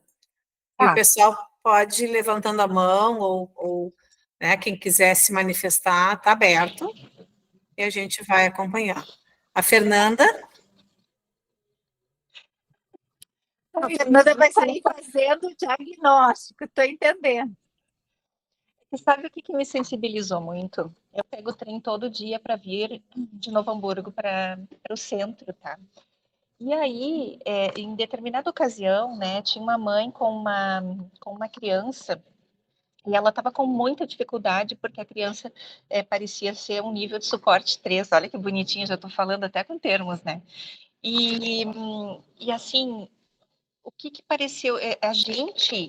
Eu queria ajudar ela de alguma forma, eu queria saber como auxiliar, né? A criança estava sentadinha ao meu lado, assim, e chutava, e tinha umas situações assim, e eu não sabia como ajudar, eu queria saber o que fazer para ajudar aquela mãe, nem que fosse para segurar a sacola dela, qualquer coisa. Mas a gente fica com receio porque a gente não sabe qual vai ser a reação da criança, ou também da mãe, porque elas estão tão acostumadas as pessoas olharem de cara feia sem entender a situação delas, né? Que aí elas já ficam tensas num ambiente assim, né? Presumo, né? Tô presumindo. Mas eu queria saber, assim, como que a gente pode auxiliar, assim, numa situação dessas que a gente está vendo o desconforto, a dificuldade da mãe, a criança em crise, e se consegue, enfim, dar algum apoio. Cada criança tem um perfil e é isso que nos dificulta, né? Porque, de fato, se é uma criança que daqui a pouco tem uma dificuldade sensorial muito grande, ela pode se assustar com a tua chegada e isso piorar a crise, né? Então, o que a gente sempre fala, assim, né? Se aproxima, mas se aproxima lentamente, né? Sem tocar. A gente sempre tenta manter um contato visual ao nível da criança, então, se a gente pode se abaixar para fazer um contato visual, né? E pergunta para a mãe se tu pode ajudar. Eu acho que o melhor é, de fato, chegar e poder perguntar para a mãe: tem alguma coisa que eu possa fazer para te ajudar? Eu consigo te ajudar de alguma forma? Entendi. Porque, de fato, às vezes, a mãe, a gente se envolver só atrapalha. Né? E às vezes não, às vezes a mãe vai te pedir, tu consegue segurar a sacola para mim? Não, ou tu consegue ligar para alguém para me ajudar? A minha sugestão sempre nessas situações é a gente poder perguntar para adultos se tem algo que a gente possa fazer. Porque, em geral, chegar na criança é muito perigoso e pode ser um baita tiro no pé. Porque como ela estava sentadinha do meu lado, né? No geral, tu faz uma brincadeirinha, né? No geral, né? Tu faz uma brincadeirinha com a criança, tu, né? Pergunta para a mãe se pode dar um pirulito. No geral, tu faz isso. Mas daí me veio aquela coisa assim, agora, eu sou tão esclarecida e não sei o que fazer. Eu acho que, de repente, falta, assim, até campanhas de esclarecimento, né? De que forma, né? Tu pode auxiliar, ou enfim, mas era isso que eu... Muitas vezes as famílias dizem assim, ele é ótimo com adultos, mas ele não consegue com as crianças. Por quê, gente? A gente, adulto, a gente chega devagarinho, né? A gente não chega chegando. A gente vai chegando, né? Do tipo, eu brinco que lá no consultório as crianças, né, acabam, a maioria delas, interagindo comigo de alguma forma. E eu brinco de, tá, gente, eu preciso manter meu emprego, né? Então, mas por quê? Porque eu sei chegar, eu sei como fazer. A criança, ela chega chegando, ela não tem esse manejo de vou chegar devagarinho, vou chegar por um ladinho. Em geral, quando a gente vai se aproximando, a criança vai te dar sinais de que tu pode se aproximar ou não. Então, tu vai fazer um contato visual, ela vai responder o contato visual, ou ela vai te olhar e virar para o outro lado. Então, ela vai te sinalizar o quanto a tua aproximação é confortável ou não. Mas a principal recomendação é, chega mais pela mãe, né, fazendo um contato, perguntando se tu pode ajudar de alguma forma, observa a criança. Se a criança te der algum sinal de que tu pode se aproximar mais, e muitas vezes eles dão, né? Aí a gente sempre orienta de tentar ficar no mesmo nível da criança, no mesmo nível de olhar para facilitar, né? Então, mas é difícil porque isso é análise do comportamento. A gente teria que ter, né, nesse momento, uma ideia, mesmo para mim, gente, às vezes é difícil saber se eu chego, se eu não chego, né? Porque tu tem que ter uma análise do que está acontecendo ali, né? O que aquele comportamento daquela criança quer dizer? Porque às vezes o que ele quer é um pirulito, e aí se tu chega e dá um pirulito, a mãe pode querer te matar. Porque de uma certa forma tu reforçou o comportamento de ganhar um pirulito, entendeu? Então é isso, né? Então é muito delicado quando a gente fala de autismo. Joia, Liz, obrigada. De nada. 2 perguntas, Lisiane. Caroline Silveira pergunta: os meninos têm mais decorrência de casos? Então, isso já caiu, tá, gente? Assim, antigamente se falava que eram 4 meninos para uma menina, depois 3, agora a gente já fala 2 para 1. E os estudos sugerem que daqui a uns anos a gente vai ter aí 1 para 1. Qual é a grande questão? A gente faz diagnóstico precoce das meninas graves. As meninas mais leves, a gente apanha para fazer diagnóstico. Por quê? Porque as meninas, até por questões hormonais, elas têm mais intenção social. Elas buscam mais a socialização, elas falham na qualidade. Então, é o famoso mescla, né? Que é o mascaramento. Ela vai escolher uma melhor amiga, ela vai ter aquela melhor amiga e ela vai imitar aquela melhor amiga e vai ter repertório. Então, é muito difícil fazer diagnóstico das meninas mais leves. Essas, em geral, se faz diagnósticos mais tardios. Mas a ideia é de que a gente não tenha essa diferença tão grande quanto se achava que se tinha. Uhum. Agora sim vão fazer diagnóstico. Agora vamos ter tudo fazendo diagnóstico das colegas. O Alexandre Silva pergunta: qual manejo em situação de uma crise mais agressiva do transtorno do espectro autista, principalmente adulto? Pede ajuda. Gente, assim, ó, existe um curso só para manejo de crises agressivas, tá? Isso é muito difícil. Não tem como, assim, são as mesmas regras gerais, do tipo, tentar tirar do ambiente, deixar no ambiente em que, né, tenha menos gente, tentar... às vezes, quanto menos a gente fala, quanto menos a gente chega perto, deixar uma pessoa tentar. Agora, se de fato a gente tem uma crise agressiva, tem que segurar e pedir ajuda, gente.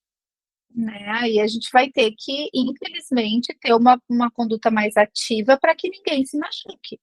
Mas isso é uma coisa que não tem como, assim, qual é o manejo? Não tem. Salve-se quem puder mesmo, é tentar evitar que tanto a pessoa se machuque, quanto machuque os outros da maneira que der. De nada. Nina?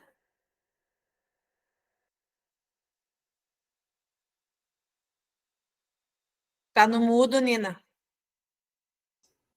Lisiane, tudo Oi. bem? A gente pode utilizar o mesmo manejo de uma crise,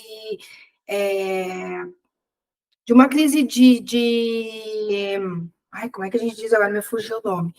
Quando a gente tem uma situação grave, a gente usa muito manejo com Aldol, com prometazina, né? De fazer manejo de crise de medicação, assim, de medicaliza mesmo, para que o paciente muitas vezes nem se machuque, né? De uma agitação psicomotora, né?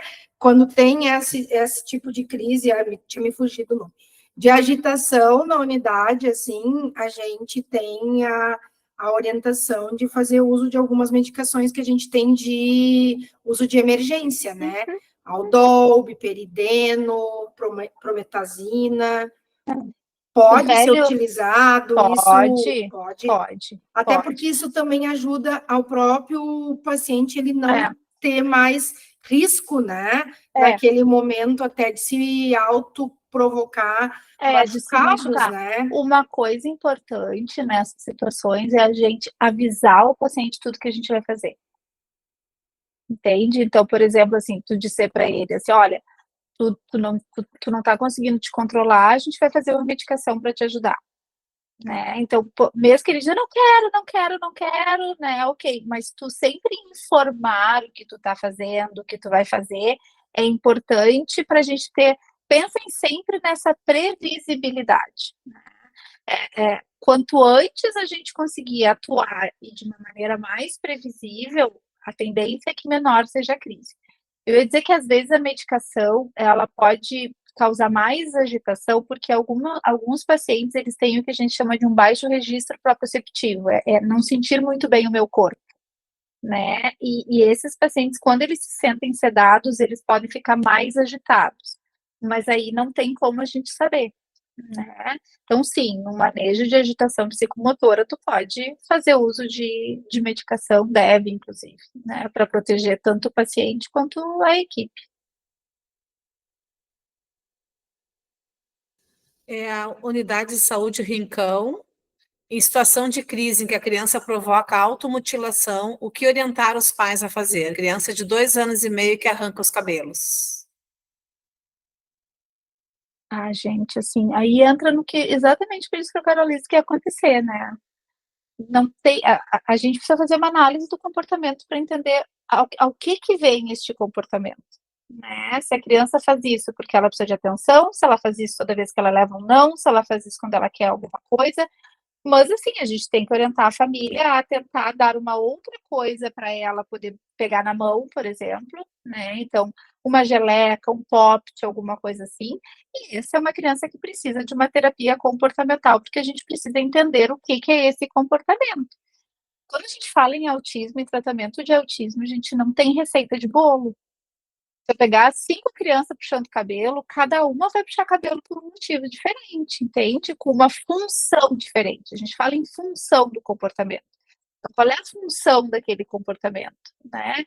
Toda vez que alguém diz não, ela se arranca os cabelos, né? Ou quando tem a mãe e o pai estão conversando e ela não tem atenção, ela puxa os cabelos, ou quando ela está sensorialmente desorganizada, ela puxa os cabelos, ou por todos esses motivos. Mas se for por todos esses motivos, em cada uma dessas situações eu vou ter que ter uma ação diferente. Então é algo muito complexo. Não tem como eu dizer, de tal forma. Primeira coisa é proteger, né? Não deixar fazer, puxar o cabelo não, pode apertar isso aqui, puxar o cabelo não, tu pode pegar tal coisa, né? Tentar tirar o foco, né? Levar o foco para outra coisa, mas não deixar que a criança se machuque, ainda mais quando a gente está falando de criança. A Glaci trouxe um questionamento que eu ia fazer, eles em relação à identificação, né? Então, ela coloca que tem notado que as leis com relação ao espectro autista está somente no papel com relação às prioridades. Com relação ao atendimento, as famílias de autistas têm dúvidas com relação a prioridades. Como assim? Dúvida se é prioridade ou não? Eu entendi assim. A Glaci está na sala, quer explicar a pergunta, por favor? Glacimara Trindade.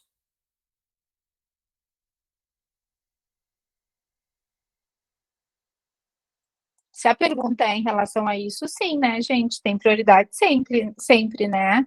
E aí a gente sempre orienta que se faça a carteirinha, né? Tem uma carteirinha do autista, né? Tem ela tá sem áudio, ela disse. Só disse sim ou não, a pergunta é se tem prioridade, né? Então, se é essa pergunta, sim, né? O atendimento é prioritário. Ah, tá. O atendimento é prioritário por quê? Porque às vezes o tempo que essa pessoa, que essa criança, que esse paciente tolera esperar é muito menor. Gente, eu tinha que escrever, né, uma aula só sobre essas coisas, dando exemplos do meu filho, assim, porque nunca vou me esquecer uma vez que o Bernardo me pediu uma coisa e eu disse para ele, daqui a pouco eu faço, e ele, já é daqui a pouco? Né? Quando é daqui a pouco? Né? Porque isso para ele, daqui a pouco é algo que não faz nenhum sentido. Ele não sabe quando é daqui a pouco, né? Uma vez eu cheguei com um bolo em casa e ele me disse, posso comer o bolo? E aí eu disse, de tarde, filho. De tarde, na minha cabeça, é quanto? No lanche da tarde. A gente terminou de almoçar, ele veio no meu quarto, posso comer o bolo? Aí eu olhei para ele, ele disse, já é de tarde, né? Então, tipo, é isso. Tem uma frase do pessoal do TIT, que é um outro modelo de intervenção que eu gosto muito, que ele diz que o autismo é um transtorno do implícito. Tudo que é implícito, aquela pessoa não vai entender. Então, o óbvio precisa ser dito. Sim. Ah, não, mas ele sabe que é. Não, ele não sabe que é. O óbvio precisa ser dito. Ah, posso comer o bolo, filho? No lanche da tarde, tu come o bolo. Porque, de fato, ele tem razão. A gente almoçou e é de tarde. Aí eu disse, pode comer o bolo. Eu que lute, porque, né, dei uma informação pela metade. Então, não tem como, gente, a partir de uma história, ele fez tal coisa. A gente dá um roteiro de como fazer. Então, são coisas, tem coisas básicas que a gente pode fazer, e foi do que a gente falou um pouquinho, e todo o resto a gente tem que entender caso a caso o que quer dizer aquele comportamento, qual é o antecedente, qual é a função do comportamento, para a gente pensar como que a gente faz. Cristina levantou a mão. Sim.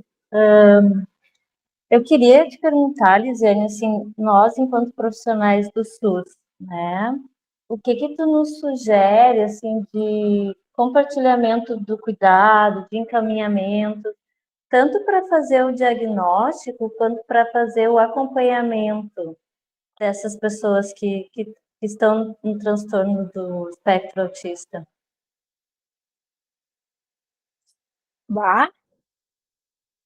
A próxima vez a gente combina a complexidade das perguntas, tá?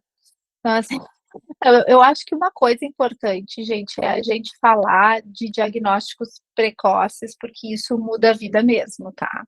Então, por exemplo, né, existe a MCHAT, uma escala que deve ser aplicada aos 18 meses de vida. Quantos lugares de fato aplicam a MCHAT aos 18 meses de vida? É uma escala de rastreio que deve ser aplicada em todos os bebês aos 18 meses. Quando a gente fala de SUS, gente, é muito triste, né? Porque a gente está muitas léguas de ter um tratamento efetivo para as nossas crianças. Eu vou te dizer que uma coisa que eu faço muito é dizer para as mães olharem vídeos no YouTube de manejo, porque pelo menos a gente tenta evitar manejos de comportamento inadequado. Eu digo assim, se a gente pudesse ensinar as famílias, né, a evitar comportamentos, a fazer uma gestão de comportamentos, a não reforçar comportamentos disfuncionais e dar uma forma de comunicação para as crianças, metade dos problemas das famílias estavam resolvidos. Porque são os dois fatores que trazem muito prejuízo. É não ter uma comunicação e não saber como lidar com os comportamentos das crianças. E aí são as crianças que chegam graves para a gente, porque não têm comunicação e aprenderam a se comunicar por comportamentos disruptivos.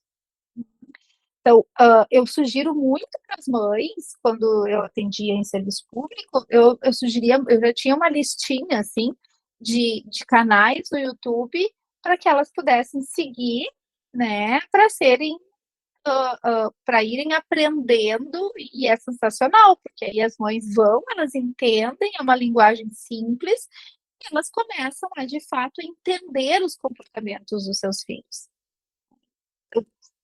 Infelizmente, quando a gente fala de SUS, a gente tem muito pouco, né? Agora tem aí em Porto Alegre lá, o Centro de Autismo, que no primeiro momento eu até participei de algumas discussões, mas é isso, a gente tem pouquíssimos profissionais qualificados, mesmo na rede privada. Na rede pública, menos ainda. Essas crianças vão para fono, né? Mas para a gente ter, por exemplo, quando a gente fala em corpo, né? Essa base sensório-motor é muito difícil da gente conseguir estimular. Eu sou uma pessoa que acha que enquanto a saúde e a educação não andarem juntas, a gente não vai conseguir fazer muita coisa. Né? A gente, como saúde, tem uma dificuldade muito grande de entrar na educação, porque a educação olha para a gente e diz isso é pedagógico, né? E eu digo, gente, por favor, vamos lá, vamos se conversar. Então, é uma coisa que eu acho que enquanto a gente não tiver uma política pública que de fato integre essas duas áreas, né? Um dos meus sonhos, por exemplo, é treinar cuidadoras de creche. Elas estão lá com os bebês, né? Vamos identificar essas pessoas para que tenham um estímulo mais adequado para aquela criança que tem um prejuízo. Porque ali, na hora de trocar a fralda, eu dou um estímulo. A gente faz treino parental com bebês em que a gente ensina isso. Na hora da alimentação, na hora da troca de fralda, na hora do banho, que tipo de estímulo mais adequado eu posso dar? Porque, de fato, quando a gente pensa em saúde, e a gente está falando de um transtorno de 1 a cada 36 crianças, a saúde nunca vai dar conta disso. É impossível a saúde dar conta disso. Se a gente não unir esforço, se a gente não falar lá da base, não fizer diagnóstico precoce e não juntar essas áreas, eu de fato, assim, não vejo como a gente pode estar ajudando. Nossa Senhora de Belém pergunta como manejar quando é feita uma negativa. Tu fala não e a criança não aceita. Eu acho que entra na mesma linha da Clínica da Família José Mauro Cerati, que pergunta, caso de criança gritar bastante, não deixar encostar nela para avaliar os sinais. Qual o manejo? A questão do toque também, né? É que provavelmente a questão do toque, ela tem uma questão sensorial envolvida, né? A primeira coisa é a gente ter ali uma rotina do que vai acontecer. O que é verificar sinais? Entende? A criança não sabe o que é verificar sinais. Então, a gente ter, por exemplo, ali uma fotinho de um termômetro que vai embaixo de um bracinho, a gente ter uma fotinho, né, do estetoscópio que vai escutar o coração, a gente fazer isso, por exemplo, num boneco, né, a gente ter esse passo a passo, a gente ter essa rotina visual para que a criança entenda o que é. Só isso facilita muito. Às vezes a gente pedir para as famílias em casa mostrarem essa rotina. Se vocês colocarem no Google historinhas sociais autismo, vocês vão ver que tem muita historinha social pronta sobre todas essas coisas. A gente monta para as nossas crianças, né? Então, agora a gente tinha que fazer cirurgia, ia fazer uma cirurgia de adenoides. A gente montou toda uma historinha social do que ia acontecer desde a chegada dele no hospital. Então, uma fotinho do hospital, uma fotinho, né? Fomos fazendo toda uma historinha social para que a família fosse trabalhando com ele e a gente ele soubesse o que ia acontecer. Quando tu fala em, vou verificar os sinais, a criança não sabe o que é isso, não tem a mínima ideia do que vai acontecer. Então, a gente ter recursos visuais para essas coisas ajuda muito. A Nina compartilhou ali a escala, né, MChat, no chat, a escala que a doutora Lisiane comentou agora. Então, só para você, tá o link ali da escala. Ótimo. Que eu acho que é bem importante, assim, a Lisiane comentou e a Nina postou ali no chat para vocês ou clicarem, né, ou copiarem. Eu coloquei ali um artigo sobre a tradução da escala, né, a escala em português, e um outro link que é do Telesaúde lá da Bahia, que ele fala de como fazer a utilização da escala nas consultas de puericultura, que eu acho que é bem a nossa realidade, assim, das unidades básicas, né? E eu acho isso sensacional, Nina, porque uma das coisas, quando se discutiu a política pública no Estado para o tratamento do TEA, eu cheguei a participar de algumas reuniões, E uma das coisas que eu defendo muito é que a gente tem que tirar isso do médico, gente. Porque isso fica muito centrado no médico. E aí a gente, assim, vamos pensar lá no médico que pesa, mede, né? Tem que ouvir lá da alimentação, dos vermes, do não sei o quê, do não sei o quê, do não sei o quê, e aplicar NChat, né? Então, uma das coisas que a gente defendeu muito foi de treinar profissionais de saúde, treinar os agentes comunitários que sabem todos os bebês da região, sabem todos, os agentes de saúde sabem todos os bebês, sabem onde é que tem bebê de cada idade, entende?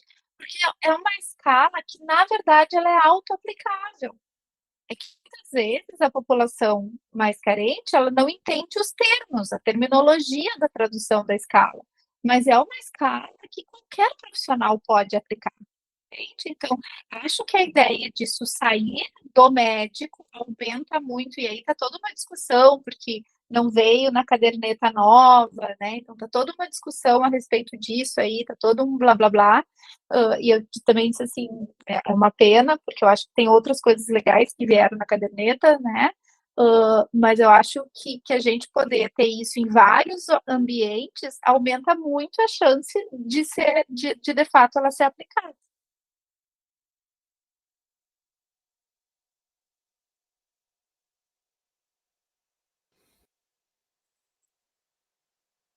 Isso aí, a Nina compartilhou, então, ali aquele artigo também do Telesaúde, se quem tiver interesse, está ali no chat. Mais algum comentário, pergunta, contribuição?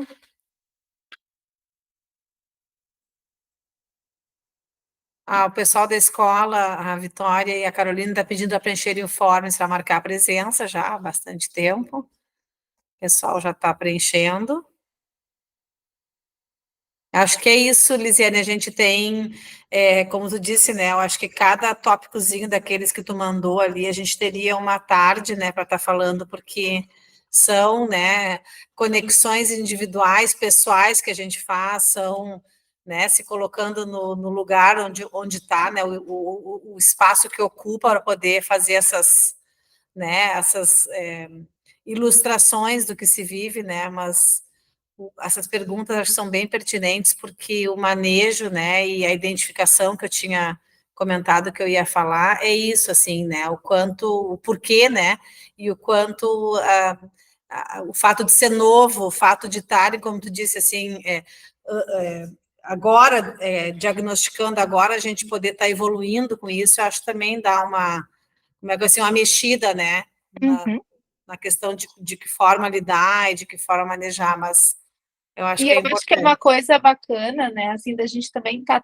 puxando para a gente essa responsabilidade, né, como profissionais de saúde, como espaços de saúde e educação, da gente poder chamar para a gente a responsabilidade de um transtorno que, se diagnosticado precocemente, a gente tem muito o que fazer, né? O que é triste, muito triste para mim, é quando essas crianças chegam depois de ter passado por muitos profissionais, sem o diagnóstico, sem os tratamentos adequados, e a gente perdeu aí um tempo que não volta, né? Então, eu digo sempre assim, na dúvida, gente, olha só, vamos olhar um pouquinho melhor, vamos aplicar de novo a escala, vamos pedir para alguém olhar comigo, né? Porque muda a vida.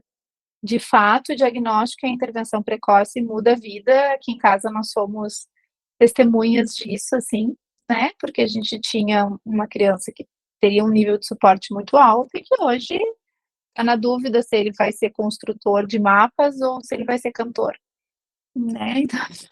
Então a gente diz, filho, pode fazer as duas coisas, não tem problema, né? Então, é criança que levou, né, fez fono todos os dias da semana por 4 meses para falar, agora que você cantou, gente, pensa. Eu brinco, é o sucesso da terapia, né, ele demonstra o sucesso da terapia. Então, diagnóstico precoce, intervenção muda a vida. E é isso que a gente tem batalhado cada vez mais e por isso que a gente está aqui. Eu fico à disposição, né? A Marilis tem meu e-mail também, se, né, depois surgir qualquer coisa, vocês podem me mandar e-mail e eu fico à disposição. Mais uma vez, agradeço muito o convite. Alguns testes que possamos fazer, a MChat é a principal, tá? Existe uma outra escala, mas é uma escala que tem que ter algum tipo de treinamento. Tem uma outra que eu vou mandar para a Maralice, ela pode mandar para vocês também depois, né? E o que é importante é da gente, assim, a gente tem poucas escalas validadas no Brasil, né? A gente acaba usando muitas escalas que ainda são padrão nacional, né? O que torna um pouco mais difícil o acesso, né? Mas tem outras escalas. A Nina?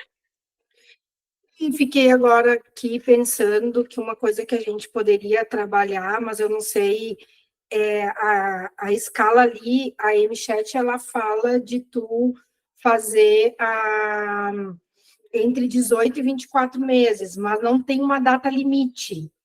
Tem, Lizzy, uma data limite? Tem. Na verdade, é entre 18 e 24 até 24. Tá. E tem alguma verdade, que seja, que tu possa usar para crianças maiores? Até 36. Tem alguns estudos que falam que dá para usar a MChat até 36, mas aí o que vai acontecer se eu usar com 36, né? Eu vou ter muitos atrasos. Sim. Que aos 18 é um momento em que eu tenho já uma estabilidade do diagnóstico. Isso é uma coisa importante, tá? Que é uma coisa que se discute muito. Com que idade eu posso fazer diagnóstico? Não existe isso. Não existe uma idade para diagnóstico, mas a gente sabe que aos 18 meses eu tenho já uma estabilidade maior do diagnóstico, por isso que se preconiza que se faça aos 18 meses.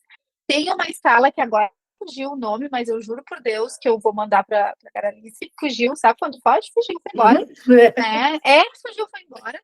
Né? Que ela é um pouquinho mais complexa, mas é uma escala que dá para aplicar e que é validada no Brasil. Que a gente pode usar para os maiorzinhos, né? Mas uma boa entrevista, eu acho que isso é uma das coisas que a gente tem que montar baseado na história clínica, assim, acho que a gente tem que capacitar o que a gente pergunta, como a gente pergunta, a gente tem instrumentos, mas aí vem esses instrumentos que não são validados no Brasil, que são internacionais, né? Para entrevista clínica, a gente não tem nenhum instrumento de entrevista clínica validado no Brasil. Porque eu fico pensando, assim, o quanto de criança que chega para a gente da escola, né, Lizzy?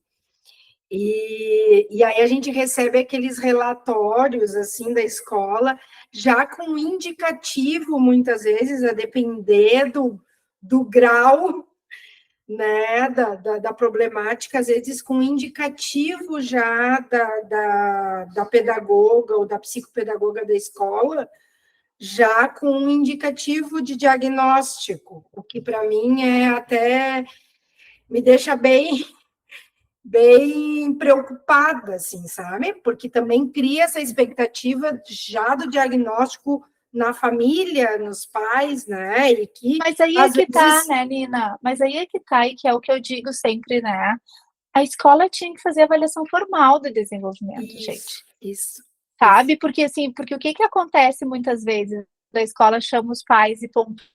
Mas fica o quê da vida com a escola? Porque a escola está dizendo que meu filho é diferente. Não tinha que estar lá, sabe? Tinha que ser assim, quando assinasse o contrato lá, de que vai começar a estudar, sei lá, na reunião com os pais, a primeira, eu vou avisar que a cada 6 meses a criança vai ser avaliada no desenvolvimento. Isso tinha que ser, sabe? Eu defendo muito isso. Né? É pedagógico. Não é pedagógico. A professora na escola, ela tem uma riqueza de ter os pares, de estar vendo que ela sabe o que é diferente. Ela sabe que o fulaninho é diferente, entende? Porque ela tem todos os pares para comparação. Eu fico louca, porque eu acho que essa briga, saúde, educação, ferra com as nossas crianças, porque a gente perde uma oportunidade muito grande de olhar para essas crianças de uma outra forma. Porque o que eu fiquei pensando é porque a gente tem as escolas vinculadas ao nosso território, né, aos nossos territórios das unidades, de ter alguma coisa que a gente pudesse estar trabalhando com as escolas, sabe? Então, por isso que eu te perguntei se tinha idade limite, assim, alguma coisa que porque a gente tem escolas infantis, né, de educação infantil, e a gente tem escolas de ensino fundamental, mas todas mandam relatórios, né, de diversos aspectos e de amplitudes diversas também, né? E às vezes vem com isso, assim, que me deixa muito preocupada, sabe, Lise? De ter essa rotulação já. O que também me deixava muito preocupada quando tinha o transtorno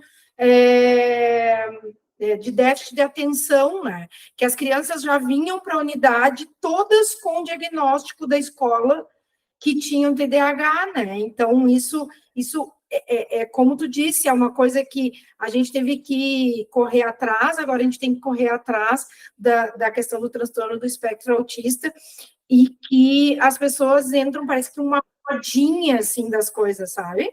É incrível como entra num aspecto meio que de moda, assim, ó. Então agora... E nós vamos ter que correr atrás, até porque veio uma nova resolução agora, né? Então eu brinco com as gurias que entre meia-noite e 6 da manhã a gente tem que montar uns cursos de capacitação para as escolas, porque de fato agora as escolas vão ter que correr atrás disso, né? Porque mudou agora, veio toda uma nova diretriz do Ministério da Educação. Então eu brinco com as gurias, entre meia-noite e 6 da manhã nós vamos ter que montar para capacitar as nossas escolas, as nossas crianças, né? Porque e que bom, que eu acho que é um inicinho, talvez, de um processo, né? Desse processo de política pública que possa integrar as duas coisas.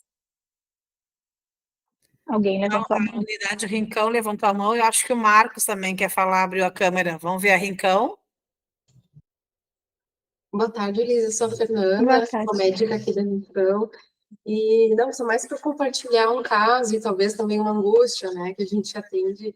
Então, tem uma paciente aqui que a gente está acompanhando e ela tem 2 anos e foi 2 anos e meio, né? E a gente fez a escala, a Michete, ela positivou a escala. Eu cheguei a discutir o caso dela com o telesaúde, assim, também com uma colega psiquiatra. E houve, claro, essa orientação de encaminhamento para a saúde mental e ela se mantém no aguardo, né? E isso é uma situação que dá muita angústia, né? Porque a gente vê aqui de perto, ela vem em consulta, eu fiz visita domiciliar, e ela tem um contexto familiar muito difícil, foram pais jovens que não têm informação, a gente tenta orientar, mas é bem complicado, e ela se machuca, então dá uma angústia de ver, ela já está com falhas, né, na região em cima da orelha, já está com pouco cabelo.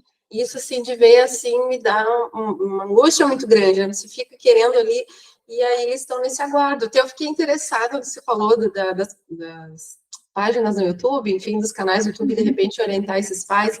Eles é um contexto familiar bem complicado. Eu não sei se eles deram reforço alguns comportamentos. Mas isso é um componente sensorial importante. Essa criança precisaria muito de uma intervenção de terapia ocupacional com integração sensorial. Porque isso é uma criança que precisa se sentir, assim como aquela que se machuca, né? São crianças que a gente fala que tem um baixo registro proprioceptivo e que fazem isso para sentir o seu corpo. Marcos? Bom, Lisiane, na verdade, eu não ia falar, eu estava bem quietinho aqui, ouvindo, bem compenetrado, né?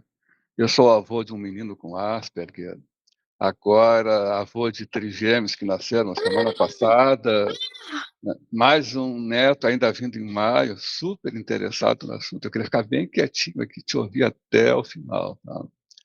E quero te dizer que eu estou muito gratificado, assim, nós estamos muito gratificados, né? Todos nós temos, ou por razões profissionais, ou por razões pessoais, familiares, interesse nesse tema, né? E tu foste brilhante, achei fantástico, tá? E quero te dizer que nós vamos ter que procurar no futuro mais vezes, tá? Para poder compartilhar esses conhecimentos. É isso, Maralice. Eu vou continuar ouvindo, se continuar ainda o curso. Tá?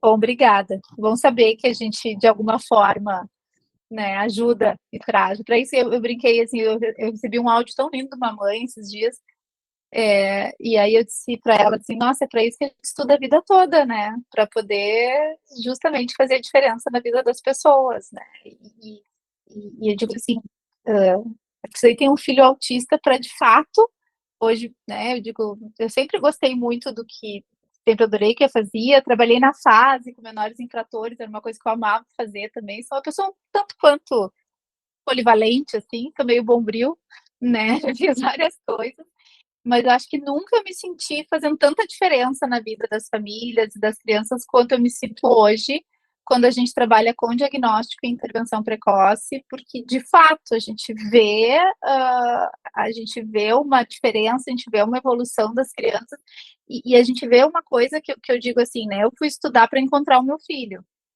né, porque ele não me olhava, ele não interagia comigo, ele não, né, e aí hoje quando ele vem no abraço e diz, mamãe, eu te amo, eu penso, ai, como eu mereci esse eu te amo, eu mereci cada letra desse eu te amo. Então, eu digo, é muito legal quando a gente trabalha com as famílias e a gente consegue dar para elas essa possibilidade de ouvir um eu te amo, né, de interagir com o seu filho, é muito desesperador para as mães que não conseguem interagir com essas crianças, né, com seu filho ali, né, seu objeto de amor maior. Então, é muito legal saber que, de alguma forma, Marcos, eu consegui passar aí o que... Eu sou suspeita, né, gente, que eu amo de paixão o tema, o que eu estudo e faço, né, então eu sou suspeita, mas que bom que, de alguma forma, eu consegui ajudar. É emocionante, assim, né, Lisiane, a gente ouvir, né, esses depoimentos, mas, assim, eu quero te dizer que esse olhar, né, do IB Social junto com o IB Escola, porque o objetivo justamente é esse, né, tu trazer para o grupo de profissionais e para a comunidade em geral algo que realmente impacte e que esteja sendo demandado. Então, é um conteúdo sob medida, né? É tu poder aproximar a tua expertise, né? Essa tua produção de conhecimento e busca pelo conhecimento, chegar na ponta e conseguir qualificar, né? A pessoa se sentir um pouco mais preparada para ter esse olhar, né? Então, eu quero de novo, né, retomar o início, assim, de que o quanto a gente fica muito gratificado de poder criar esses espaços e poder contar com os profissionais que estão participando aqui como ouvintes, como questionadores, a Lisiane, que está estudando e que continuará estudando para poder trazer um pouquinho mais, né, dessa expertise para a gente poder estar melhorando mesmo, né, como pessoa, eu acho que é evoluindo, né, aquilo que tu disse da questão do prejuízo, então, de quanto poder contribuir para que tenha menos prejuízo, né, aquela coisa de reduzir, né, o que vai se desenvolver se não fizer alguma intervenção, né? Mas é muito gratificante, assim, acho que a gente cumpriu a missão, né, ela já colocou o e-mail dela ali no chat, né, doutora Elisiane, a gente vai estar compartilhando a apresentação, e como disse o Marcos, né, a gente vai continuar, né, nessa caminhada, e com certeza vamos nos encontrar, e o IB Social também trazendo esse olhar, né, que eu acho que é muito bacana, assim, de fazer esse resgate, e poder trazer alguns temas para a gente construir, não só essa atividade, como outras nessa linha, para poder estar agregando valor. O Guilherme? Está sem áudio? Perdão. Gostaria de aproveitar o momento e agradecer a doutora Lisiane pela disponibilidade e qualidade de conteúdo, né, que trouxe para nós, e agradecer a presença de todos os colaboradores, né, e que nós, enquanto profissionais da área da saúde, da educação, consigamos fazer a diferença, né, a partir dessa capacitação, e que a gente consiga compartilhar esse conhecimento. Então, muito obrigado, Lisiane e IB Escola, pela parceria. Eu agradeço o convite, gente. Bom, obrigada, pessoal, pela participação. Então, damos encerrada a atividade. Que todos, né, eu sei que assistir do local de trabalho é um desafio, né, porque a gente acaba tendo demandado, mas a gente conseguiu manter o público aqui, o ouvinte, como disse o Marcos, atento, né, mesmo quietos, mas atentos, se beneficiando desse conhecimento e desse aprendizado na tarde de hoje. Muito obrigada a todos e até um próximo encontro. Tchau, pessoal, obrigada. Tchau, tchau.